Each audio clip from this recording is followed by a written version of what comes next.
Prabowo mengumumkan penerbitan peraturan pemerintah tentang tata kelola ekspor komoditas sumber daya alam sebagai langkah strategis untuk memperkuat pengawasan dan tata kelola ekspor komoditas nasional. Hal ini disebutkan atau disampaikan Presiden dalam rapat paripurna DPR RI di Gedung Nusantara MPR DPR DPD RI, Jakarta pada tanggal Rabu 20 Mei tahun 2026.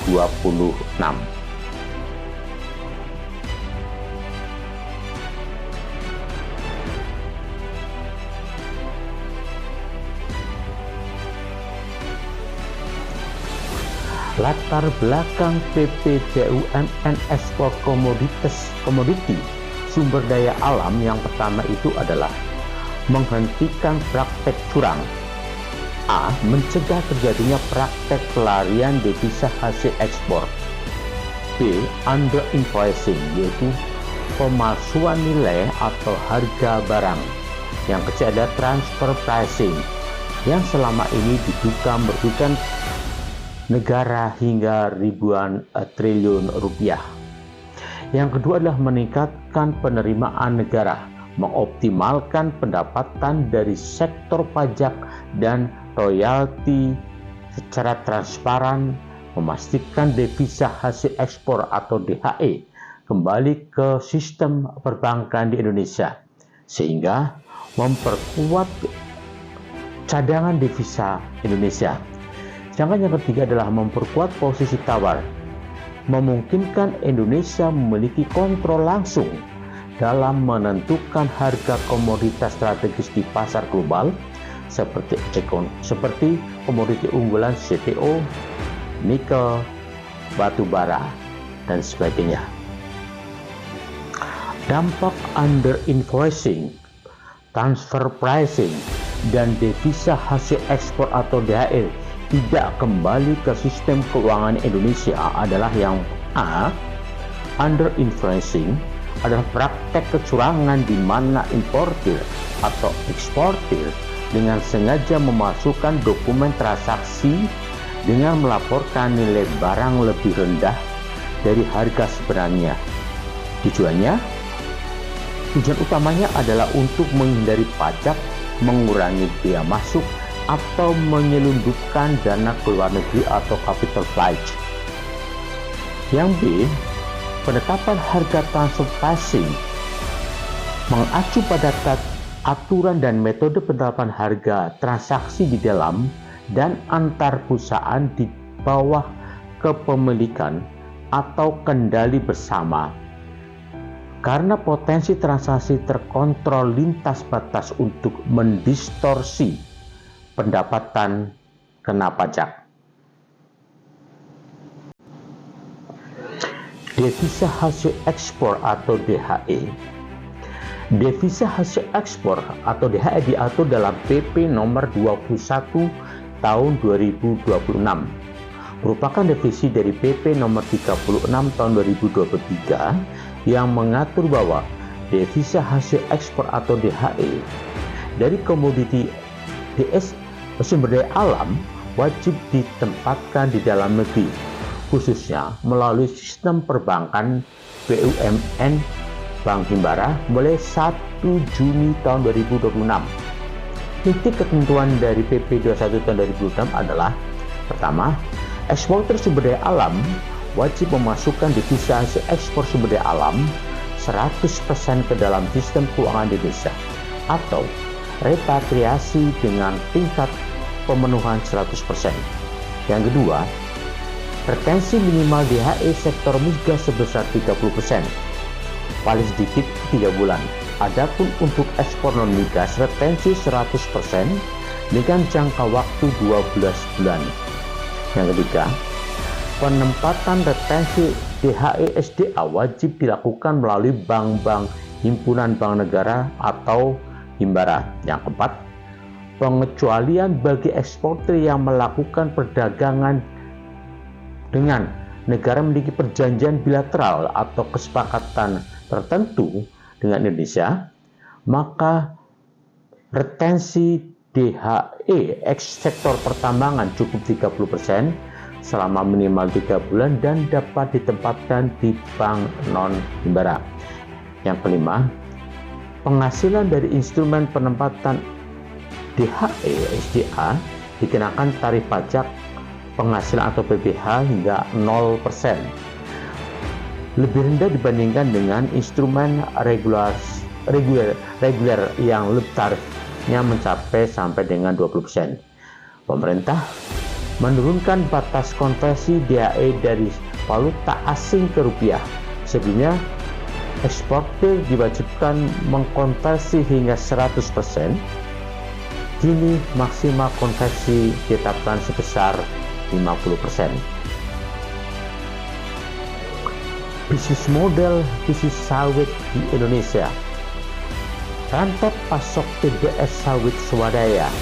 Yang pertama adalah petani swadaya mengolah lahan pertaniannya sendiri, mulai dari modal, operasional, dan pemasaran tanpa terikat dengan perusahaan besar. Yang kedua, petani swadaya bisa langsung menjual TBS ke agen besar atau melalui koperasi pemegang DO dari PMKS atau pabrik minyak kelapa sawit. Pembayarannya bisa cash and carry atau menggunakan tempo. Yang selanjutnya adalah TBS dibawa oleh transportir dari petani ke PMKS sampai di pabrik, kemudian disortir brondol sawitnya dan ditimbang serta dicek kadar airnya sesuai dengan batas toleransi.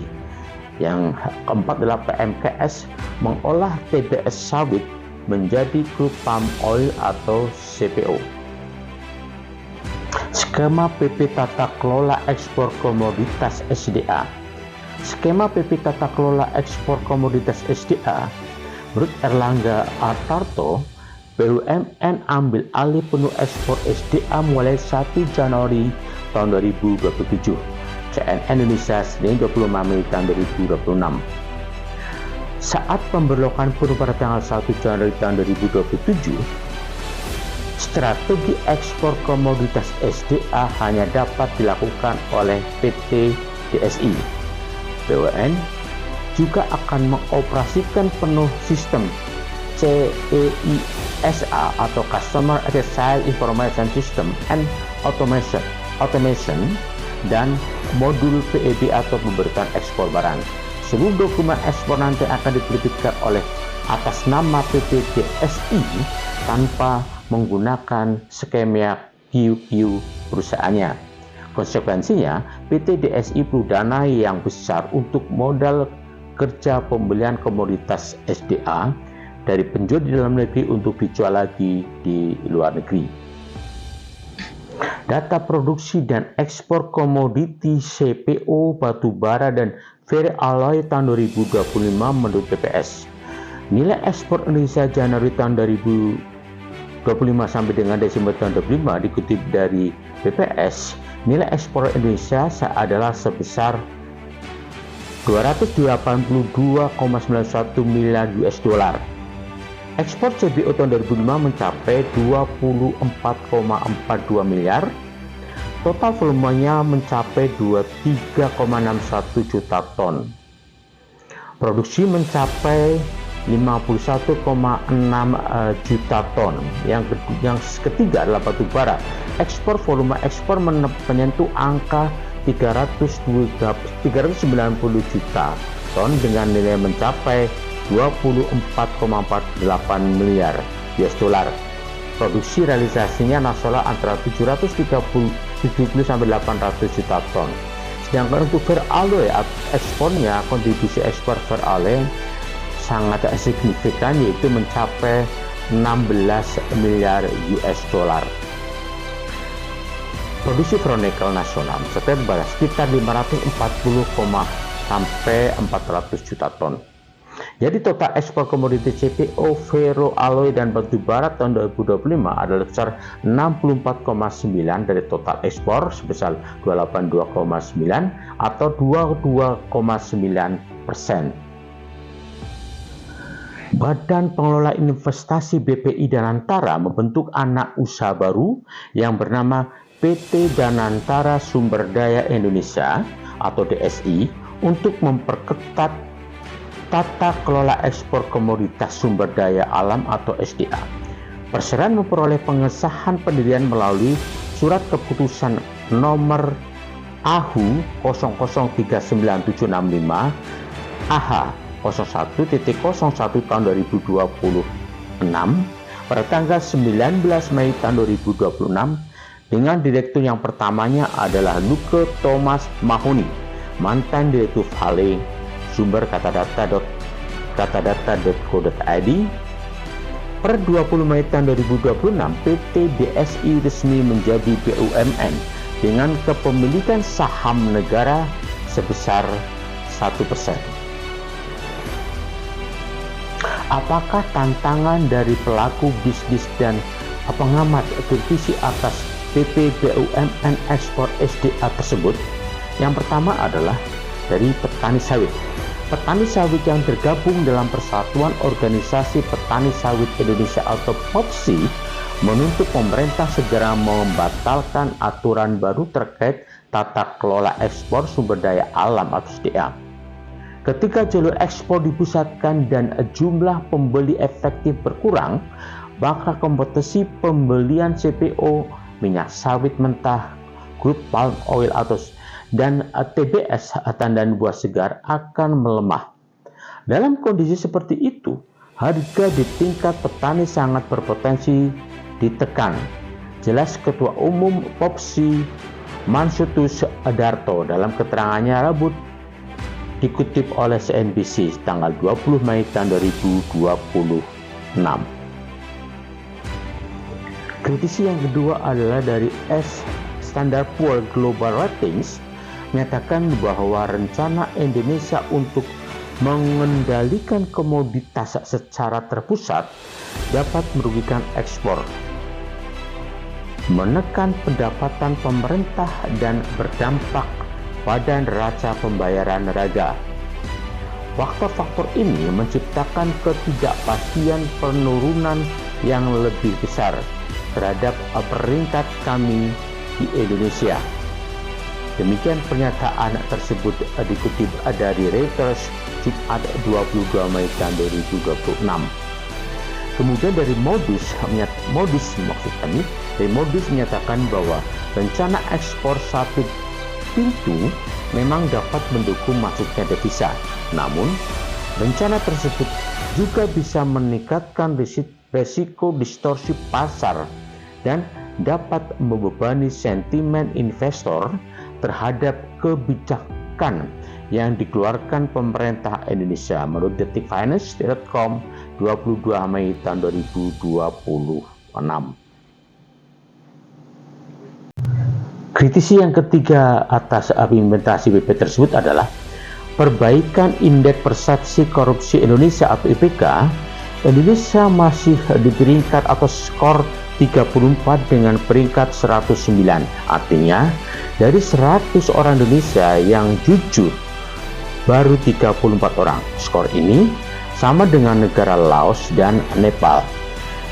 Yang kedua adalah skor negara Denmark sebesar 89 atau peringkat 1. Negara Singapura skornya adalah 84 atau peringkat 3.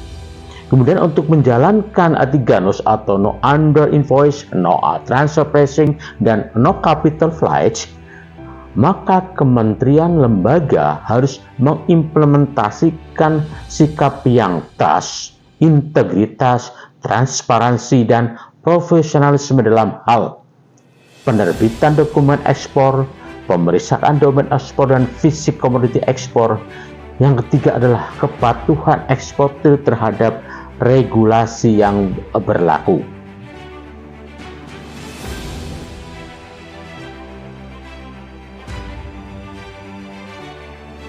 Terima kasih Anda telah menyaksikan Sensasional dalam sesi PT Danantara Sumber Daya Indonesia, pengawal ekspor komoditas SDA Indonesia.